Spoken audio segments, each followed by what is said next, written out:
North Specialist Jackson Crawford. Recently on my channel and on the channel of my very good friend Dr. Luke Gordon, we have reviewed several stages in the history of the alphabet that we use still to write English today, the Roman alphabet. And along the way, Luke and I have looked at the wide variety of different shapes that our basic family of alphabetic scripts has taken in the past, well, 2,000 or so years.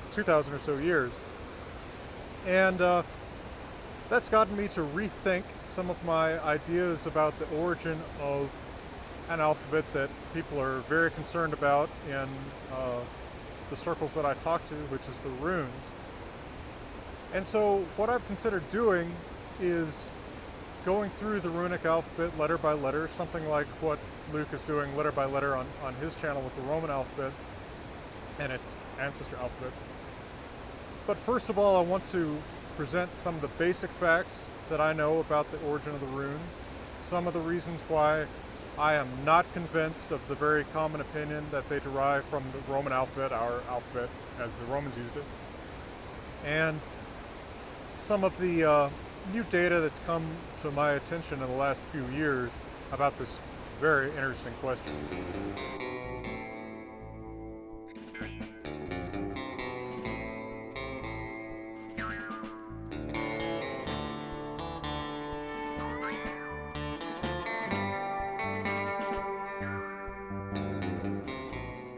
Now keep in mind, of course, in this video I am talking about the runes in their primary use, which is as an alphabet. I am not talking about them in the modern capacity that most people think of them in, which is as magical symbols, which they really aren't in the ancient and medieval periods, when they can be used to write inscriptions of magical content, but then the magic is in the words, not in the symbols used to write them. Fundamentally, when you look at the runes, the Futhark, you're looking at nothing more inherently magical than our letters ABC, except that ABC can be used, just like the runes, to spell out things that are magical in their content. I made a lot of other videos about this, so I'm not going to spend a lot of time on that, or in discussing anything about the origin of the runes after this. Alright, so the reason that it's so tempting to think that the runic alphabet must derive from the Roman alphabet is, well, there's really kind of two sides to this. One is obviously chronology. The oldest known datable inscription in runes, the Vimosa comb, is dated to about 160 AD. Now, we know that people speaking Germanic languages were already in contact with the Roman Empire by this time. In fact, Tacitus had already written his famous book, Germania. Caesar, of course, had long since written his commentaries in the Gallic Wars. So these cultures had been in contact. That's an easy way for the speakers of Germanic languages to get an alphabet. And it doesn't require us to assume that there are centuries of undiscovered inscriptions. Right, we wouldn't necessarily assume that the Vimos comb is the very first thing ever written in runes. It's pretty improbable. But it would be surprising kind of that there's not anything confirmable that's much earlier than that. There are some actually pretty possible inscriptions that are earlier, but the Vimosa comb, of course, has to be our anchor point because it's datable. And obviously not a hoax.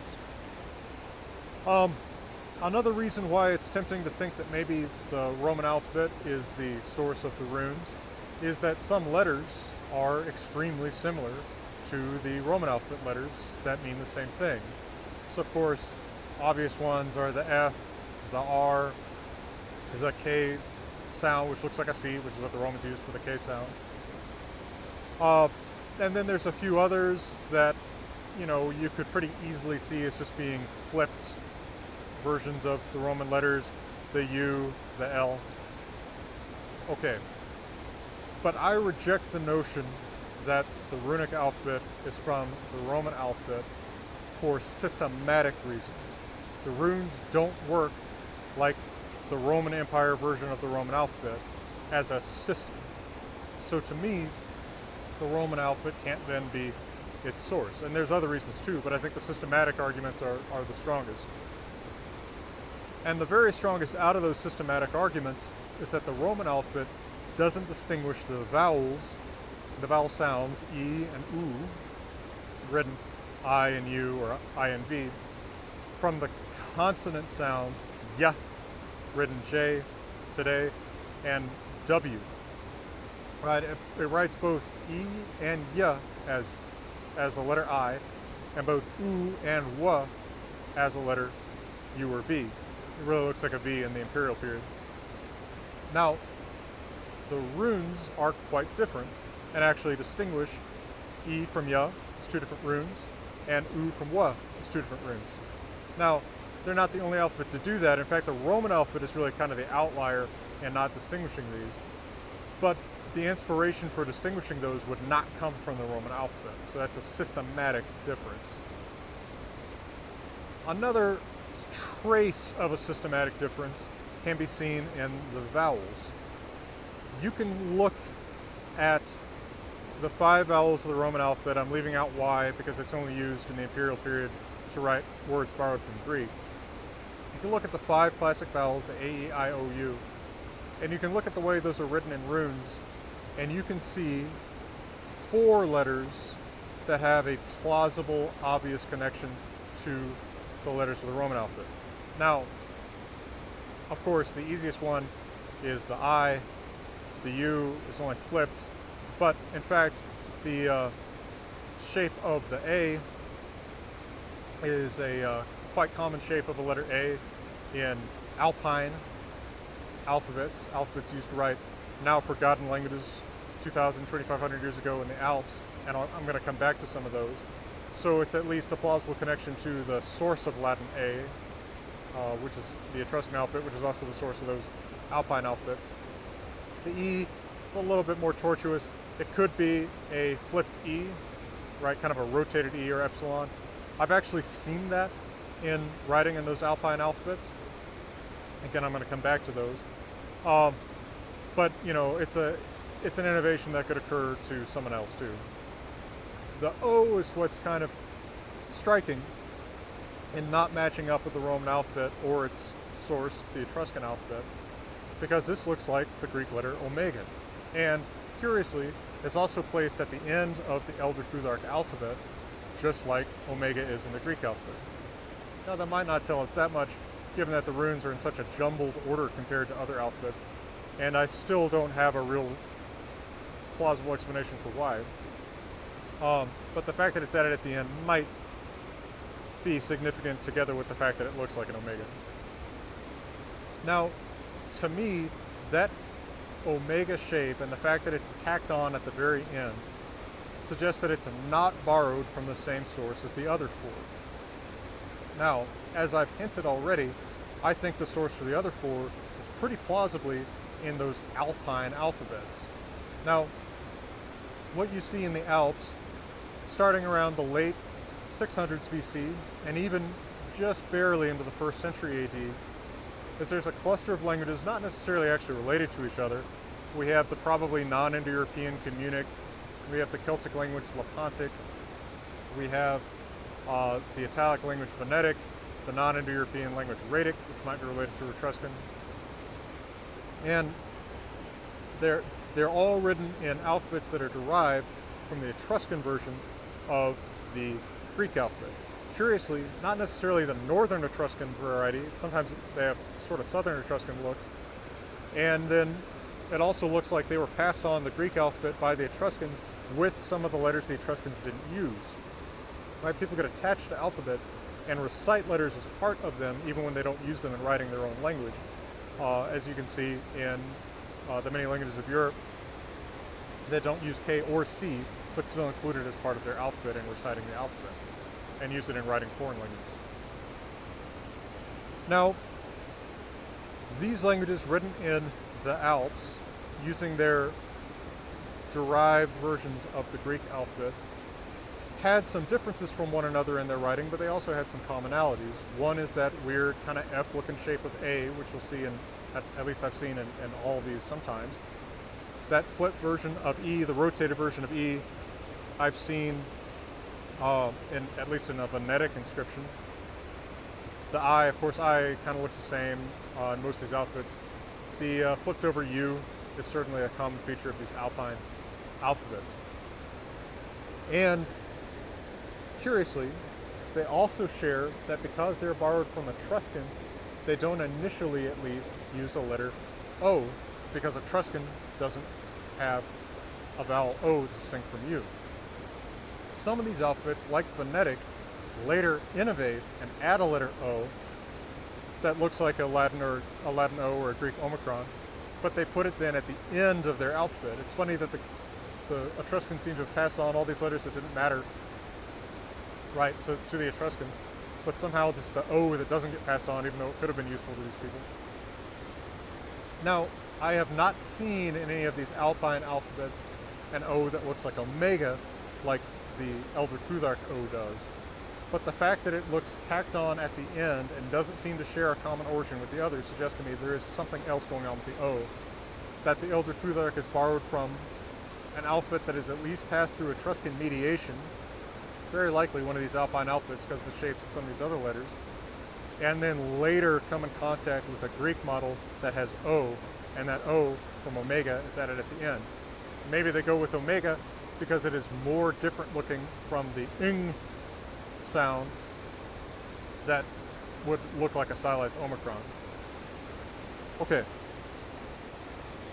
so if this is why I think that it can't be from the Roman alphabet, because it distinguishes the semi-vowels from their related vowels, distinguishes ya from e and wa from u, and because there are 4 vowels that could plausibly come from an Etruscan mediated alphabet, but one that couldn't, which suggests some kind of Etruscan mediation, but not Roman mediation.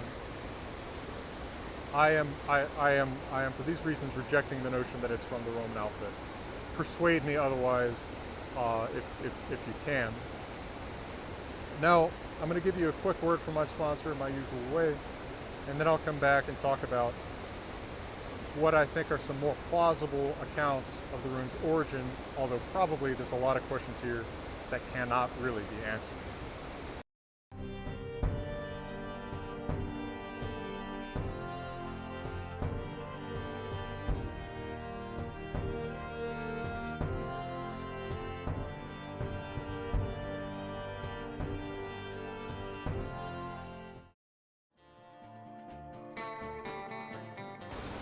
Now, in an earlier video about the origin of the runes that I posted about 3 years ago, I mentioned, after reviewing some of these same facts, although not in the same detail, that I had concluded that the runes were derived from a version of the Greek alphabet that had been mediated through some other people. Now, at that time, my general assumption was, we would never really be able to put a good finger on who those intermediary people were. But, of course, it's nicer when you can work from evidence rather than absence of evidence. And the more that I've looked at these Alpine or so-called North Italic alphabets in the intervening years, the more I've been persuaded that these could well be, one of these or a couple of these could well be the intermediary between the Greek alphabet and runes. But at some other point, whoever designed the runes came upon the original Greek alphabet, or somebody using something very much closer to the original Greek alphabet, and tacked on at least omega. But quite possibly also came upon the Roman alphabet and tagged on at least F. Now, it's interesting to me that those 2 letters, the one that most clearly points toward the Roman alphabet is at the very beginning, and the one that most clearly points toward the Greek alphabet is at the very end, which I guess could be where you would tack on things if you were adding something to your alphabet. The end seems more natural, but the beginning kind of makes sense, I suppose. Okay, so most of the shapes of the letters in the Elder Futhark can be traced, if you care to one of these Alpine alphabets. In particular, the D shape in the Elder Futhark is very plausibly explained as being borrowed from Lepontic writing, right? This is the Celtic language in the Alps, which uses the more or less, it takes the more or less useless Greek letter son and uses it to write D with a shape that's very similar to this. Now, this has only come to light with the research of David Stifter in the last decade or so. That is actually what this letter son is doing in Lepontic.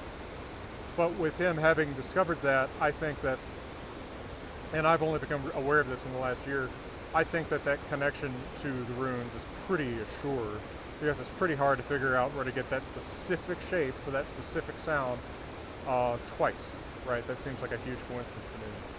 So I think that at least there's some contact with Lepontic going on there.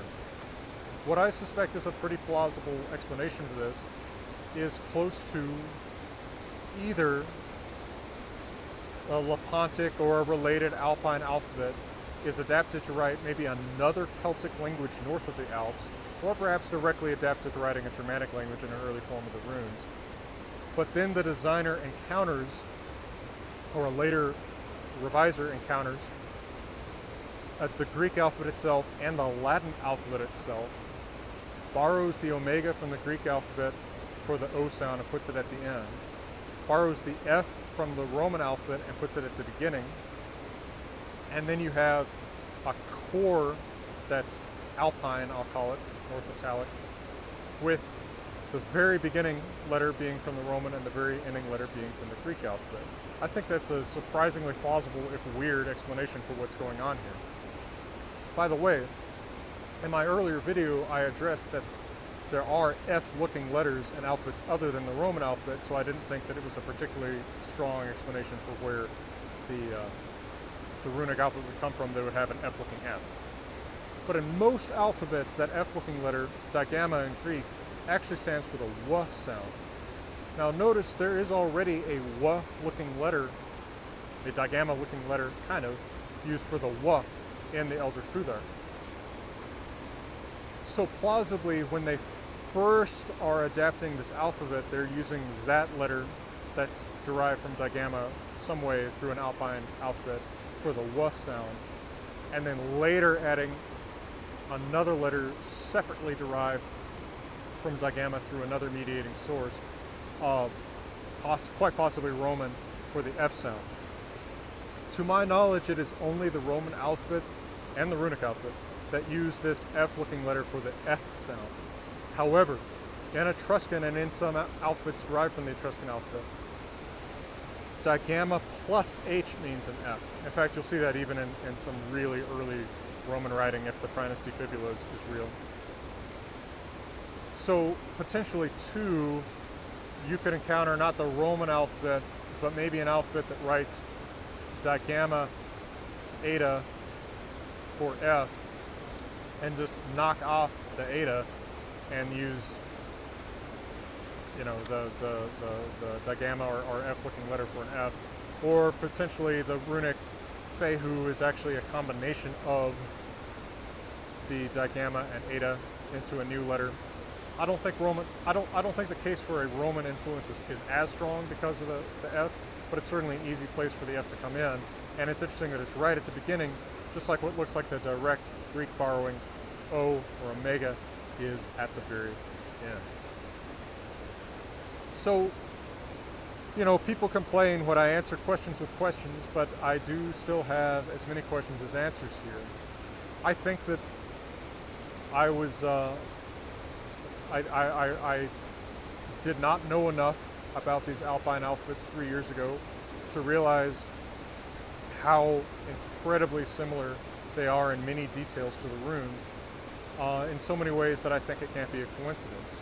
You know, this is what we continue to learn, right?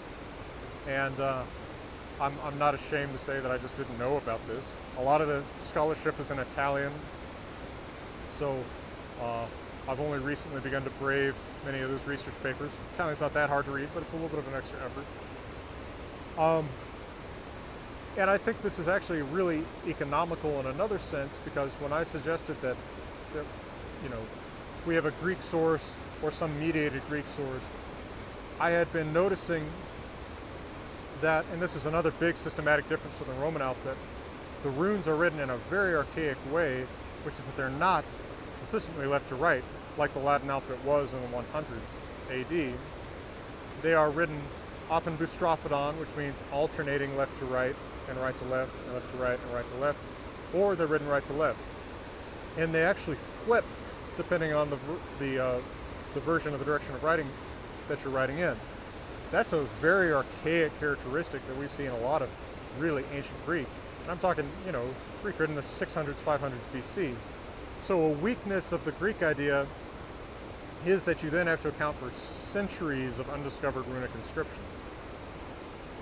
However, a lot of these Alpine alphabets are still written with those archaic features well into the 100s BC and maybe even early 1st century AD, which gets us a lot closer to the first attested runic inscriptions. I mentioned the Vimosa comb is the earliest really confirmable runic inscription. There's also the Negau helmet, questionable artifact. Not questionable that it's a hoax, but it's hard to tell what's going on here. It's an Etruscan helmet, potentially from the 300s BC, late 300s BC, maybe early 200s BC, that has what looks for all the world like a Germanic name, Harigast, written in it, in a version of what I would characterize as an Alpine alphabet, or maybe generously as an Etruscan alphabet. But that side-looking letter for G strikes me as more Alpine than Etruscan. You can certainly see the similarity of the letters here to the letters in the Elder Futhark. So potentially this is a very early runic inscription, or potentially it's just a Germanic name written in one of these Alpine or Etruscan alphabets, right? The problem is that they're close enough that it can be kind of hard to tell which one is being used, which I knew about this helmet before, and I ought to have thought about the fact that it's hard to say whether this is runes or an Etruscan derived Alpine alphabet is a pretty good sign that an Etruscan derived Alpine alphabet has a lot to do with the origin of the runes. Particularly given that the speakers of Germanic languages and Celtic languages we already know had a lot of very intimate contacts in the late centuries BC, early centuries AD. I think that a situation where, let's just say, the Lepontic version of the Alpine alphabet has either been adapted for another Celtic language or directly adapted for a Germanic language in the form of the runes, and then also encountered either in the original deviser or in a later reviser a Greek alphabet or an alphabet much closer to Greek, but there's no reason in the Roman period to think that it might not just be Greek, and has then revised the alphabet by adding omega and maybe revising the chi that's used for G to look more like a chi. I just think this is a real plausible scenario, and though we're not likely to actually figure out all the steps there, it's fewer steps than some other ideas and doesn't come across the systematic problems that the Roman alphabet explanation does, because the semi-vowel thing, because the organization of the vowels, and also because the really archaic aspects of how the runes are written, left, right, left, boustrophodon, whatever, early on. All right, I'm going to continue to explore these questions, looking at some individual runes, sometimes sets of runes, considering their origins with respect to these other alphabets and the questions they raise. And while I doubt that anyone's ever going to get all the answers, and if someone does, it's sure as hell not going to be me, I hope that I can at least continue to intrigue you with this journey of research and exploration, and with just how various and fascinating the histories of our writing systems really are. We talk about how languages are related to each other, but how alphabets are related to each other is really just as fascinating, and a question that's just as tangled. So I look forward to exploring this with you more in videos to come. For now, from one of my favorite places in beautiful Wyoming, I want to wish you all the best.